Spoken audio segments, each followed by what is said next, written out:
ঢাকার আশুলিয়ার ঐতিহ্যবাহী নয়ারহাট বাজারে বিএনপির ভারপ্রাপ্ত চেয়ারম্যান তারেক রহমানের ঘোষিত রাষ্ট্র কাঠামো মেরামতের ৩১ দফা বাস্তবায়নের লক্ষ্যে লিফলেট বিতরণ কর্মসূচি অনুষ্ঠিত হয়েছে।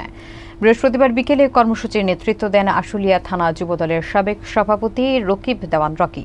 এতে বিএনপি এবং অঙ্গ সংগঠনের বিভিন্ন স্তরের নেতাকর্মীরা অংশগ্রহণ করেন। কর্মসূচিতে নেতারা আসন্ন জাতীয় নির্বাচনে ধানের শীষ মার্কায় ভোট দেওয়ার আহ্বান জানান। বিস্তারিত দেখুন মোজাম্মেল হোসাইনের প্রতিবেদনে। আগামী জাতীয় নির্বাচনকে সামনে রেখে সাম্য ও মানবিক বাংলাদেশ বিনির্মাণে বিএনপির ভারপ্রাপ্ত চেয়ারম্যান তারেক রহমান কর্তৃক ঘোষিত রাষ্ট্র কাঠামো মেরামতের ৩১ দফা বাস্তবায়নের লক্ষ্যে গণসংযোগ করা হয়। ঐতিহ্যবাহী নয়ারহাট বাজারের প্রতিটি দোকানদার এবং পথচারীদের কাছে জিয়া পরিবারের জন্য দোয়া এবং ধানের শীষ মার্কায় ভোট চেয়ে লিফলেট বিতরণ করেন রকিব দেওয়ান। এ সময় উপস্থিত ছিলেন আশুলিয়া থানা ছাত্রদলের সাবেক সদস্য সচিব আনিসুর রহমান আনিস, আশুলিয়া থানা যুবদল নেতা রকমত মোহন আলী আজিজ এবং আশুলিয়া থানা তরুণ দলের সভাপতি সাদ্দাম দেওয়ান সহ বিএনপির বিভিন্ন অঙ্গ সংগঠনের নেতাকর্মীরা। এ সময় রকিব দেওয়ান জানান, দীর্ঘ ১৭ বছর আওয়ামী ফ্যাসিস্ট সরকারের রোষানলে পড়ে হামলা, মামলা এবং অমানবিক নির্যাতনের শিকার হয়েছি। আমার নামে ২৫টি মামলা দিয়েও আমাকে রাজপথ থেকে বিচ্যুত করতে পারিনি। আমাকে বারবার রিমান্ডে এনে শারীরিক এবং মানসিকভাবে নির্যাতন করা হয়েছে। তারেক রহমানের ৩১ দফা বাস্তবায়ন করতে পারলে বাংলাদেশের আর কখনো ফ্যাসিস্ট সরকারের জন্ম নিবে না এবং বৈষম্যহীন সোনার বাংলাদেশ গড়ে উঠবে।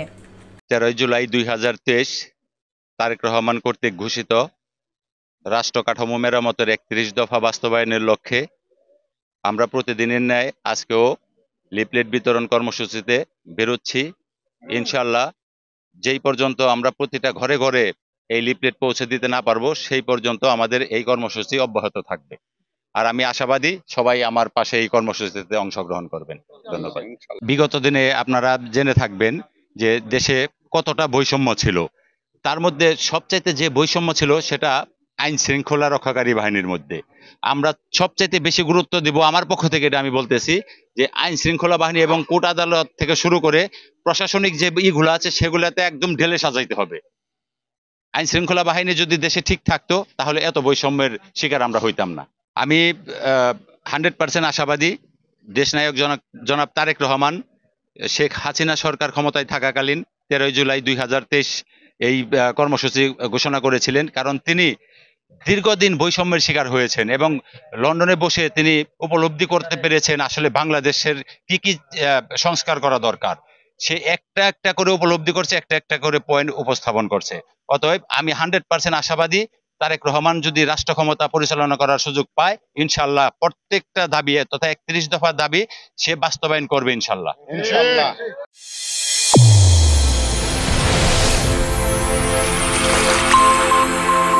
চ্যানেল A1 হৃদয়ের স্পন্দন।